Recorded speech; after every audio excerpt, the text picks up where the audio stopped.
Hello guys, বলো guys কেমন আছো গাইস। এখন ঘুরতে বাজে ভোর 5টা আর আমরা দুজনে বেরিয়ে পড়ছি ঘুরতে। শুধু আমরা দুজনে, আরও অনেকে আসার কথা আছে, কিন্তু এখনো পর্যন্ত কেউ এসে পৌঁছায়নি। সেই জন্য এখানে দাঁড়িয়ে দিয়ে সবাইকে ফোন করে যাচ্ছে, কিন্তু কেউ আপাতত এসে পৌঁছায়নি। আমরাই সবাই আগে চলে এসেছি।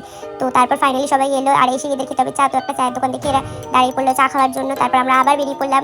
আমরা আজকে যে জায়গাটাতে যাচ্ছি, আমার জায়গাটা খুব একটা পছন্দের জায়গা। মনে হয় এখানে আসলে আর খুব শান্তি লাগে মনে একটা।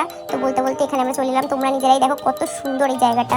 তো এখানে সবাই এসে দাঁড়িয়ে গল্প করছে, আমি সবাইকে দেখাচ্ছিলাম। তো সবাইকে বলছিলাম কি তোরা আমার ব্লগে। তো সবাই এখানে হাই করছিল, আমি এখানে হাই করলাম, তারপর ভাইরা এখানে হাই করলো, বোন এখানে হাই করলো, আমি আবার একটু নাচছিলাম। দাদা বলছিল আমাকেও দেখা, তো দাদাকে দেখিয়ে দিলাম। তারপর এখান থেকে আমরা বেরিয়ে দিলাম বাড়ির দিকে। তো এখন আমরা যাচ্ছি বাড়িতে। বলতে বলতে আমরা বাড়িতেও চলে এলাম। তো সবাইকে আমি নেমে টাটা করছিলাম কি যা তোরা সাবধানে বাড়ি যা। তো ওখান থেকে ভাই টাটা করছে, দাদা কিছু একটা মেবি বলছিল যেটা আমি একদমই বুঝতে পারছিলাম না। আর একে দেখো গাড়ি নিয়ে এখন উল্টে যাচ্ছিলো, কিন্তু উল্টায়নি, ওর ভাগ্য ভালো। তো তারপর ফাইনালি সবাই চলে গেল। ভিডিওটা ভালো লাগলে অবশ্যই like, comment, share and subscribe করে দিও। টাটা।